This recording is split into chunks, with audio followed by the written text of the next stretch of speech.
नमस्कार दोस्तों, आपका भक्ति कीर्ति चैनल में स्वागत है। हे माधव, मेरे 100 पुत्र मारे गए और मैं अंधा क्यों हुआ? मेरे पूर्वजन्म का पाप क्या है?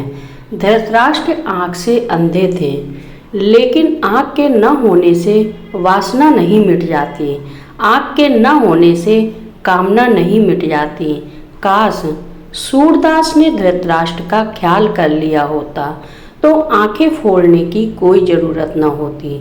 सूरदास ने आंखें फोड़ ली थी, इसलिए कि न रहेंगी आंखें, न मन में उठेगी कामना, न उठेगी वासना।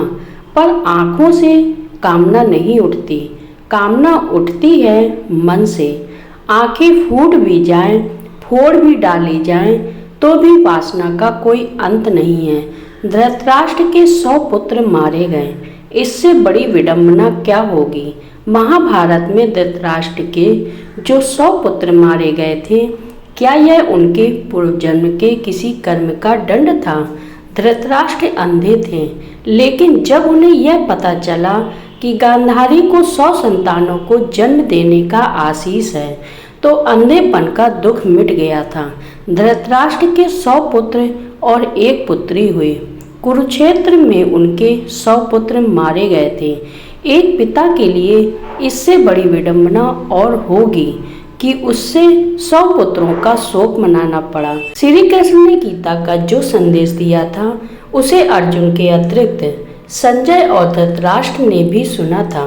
उसमें भगवान ने कहा था कि सब कुछ पूर्व निर्धारित है, सबको उनके पूर्व के कर्मों का दंड भोगना होगा।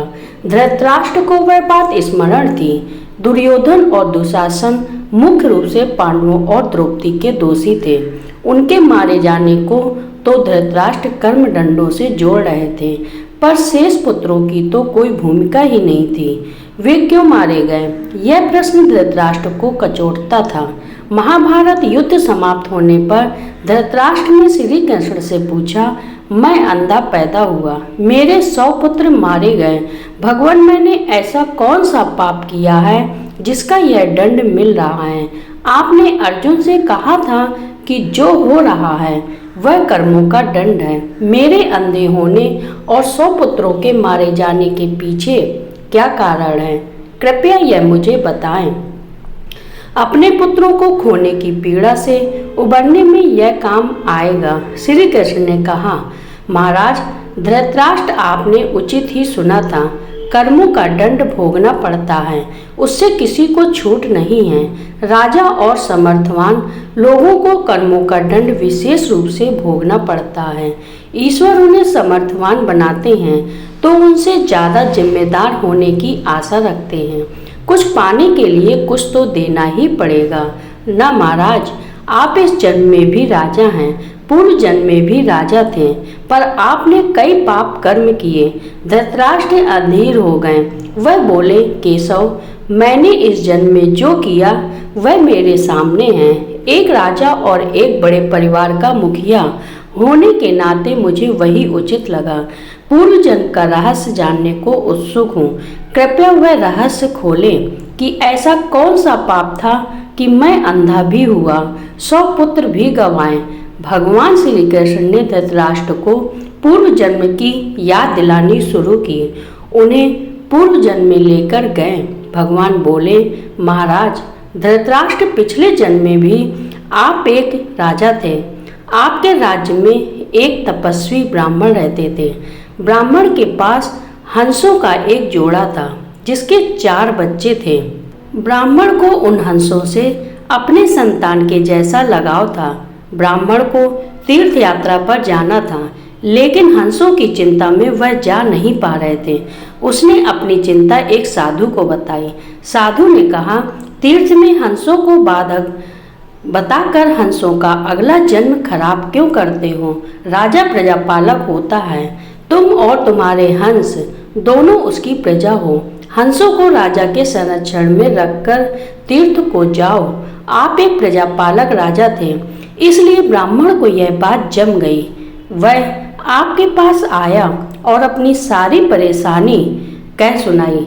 अपने ब्राह्मण के तीर्थ से लौट आने तक हंसों की रक्षा का दायित्व स्वीकार लिया।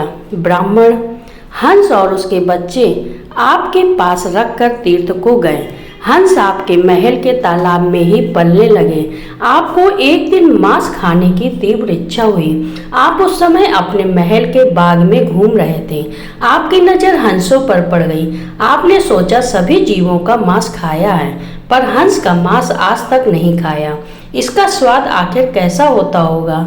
आप इसी समय पर सोचते रहें और हंस का मांस खाने की इच्छा तीव्र होती चली गई। यह इच्छा अब पराकाष्ठा पर पहुंच गई और आप खुद को रोक न पाए।